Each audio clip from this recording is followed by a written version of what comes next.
करवा चौथ व्रत कथा। एक समय की बात है। वीरवती नाम की एक सुंदर रानी थी जो 7 प्यारे और देखभाल करने वाले भाइयों के बीच एकमात्र बहन थी। अपने पहले करवा चौथ पर वह अपने माता पिता के घर पर थी और सूर्योदय के बाद कठोर उपवास शुरू किया। शाम को वह भूख और प्यास से पीड़ित होने के कारण चंद्रोदय का बेसब्री से इंतजार कर रही थी।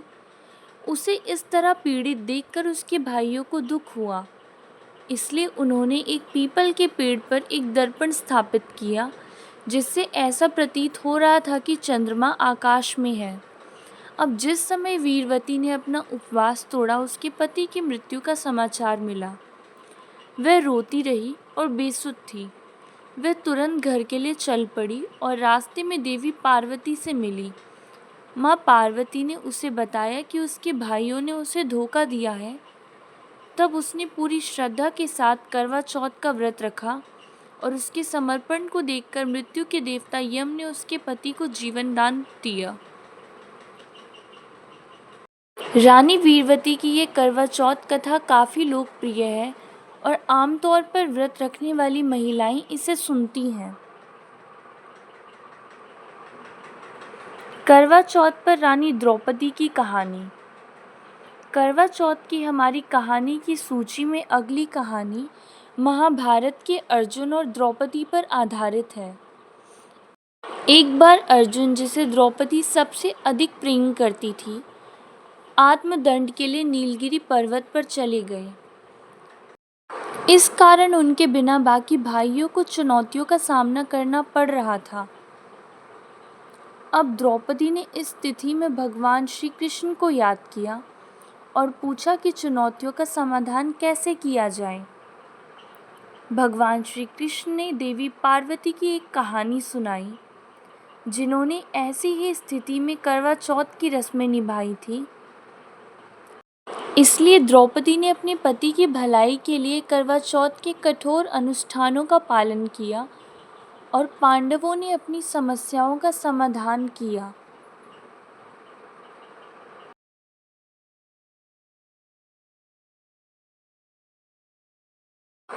करवा चौथ की कथा। करवा नाम की एक स्त्री थी जो अपने पति से बहुत प्रेम करती थी और इस अनंत प्रेम ने उसे अनेक आध्यात्मिक शक्तियाँ प्रदान की। एक बार जब उसका पति नदी में स्नान करने गया तो एक मगरमच्छ ने उस पर आक्रमण कर दिया। तब साहसी करवा ने मगरमच्छ को सूत से बांधा और मृत्यु के देवता यमराज का स्मरण किया। उसने यमराज से अपने पति को जीवन दान और मगरमच्छ को मृत्युदंड देने की प्रार्थना की। यमराज ने कहा कि उन्हें डर है कि वे ऐसा नहीं कर पाएंगे, किंतु बदले में करवा ने यमराज को श्राप देने और यमदेव को नष्ट करने की धमकी दी। यमराज इतनी समर्पित और स्नेही पत्नी के श्राप से बहुत भयभीत थे और इसलिए उन्होंने मगरमच्छ को नर्क में भेज दिया और उसके पति को जीवन दान दिया।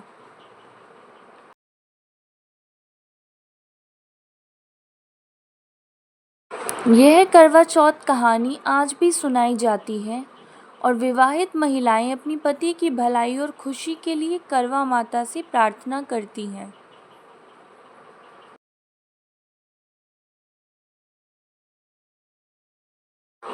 सत्यवान और सावित्री की करवा चौथ कथा। ऐसा कहा जाता है कि जब मृत्यु के देवता यम सत्यवान के प्राण लेने आए तो सावित्री ने यम से उसे जीवन दान देने के लिए विनती की, लेकिन यम अड़े रहे और उन्होंने देखा कि सावित्री ने खाना पीना छोड़ दिया है और यम के पीछे पीछे चल रही हैं जब वे उसके पति को ले जा रहे थे।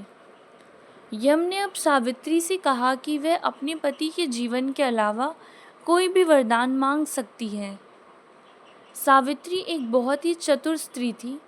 उसने यम से संतान प्राप्ति का वरदान मांगा और क्योंकि वह एक समर्पित और निष्ठावान पत्नी थी, इसलिए वे किसी भी प्रकार के व्यभिचार की अनुमति नहीं देती थी। इस प्रकार यम को सत्यवान को जीवन देना पड़ा, ताकि सावित्री को संतान प्राप्त हो सके।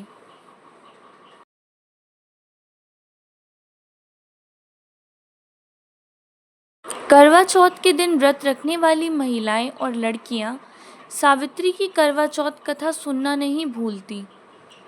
इसके अलावा करवा चौथ की सभी कथाएं सुनने से इस व्रत का महत्व और इस त्योहार की प्राचीनता का पता चलता है।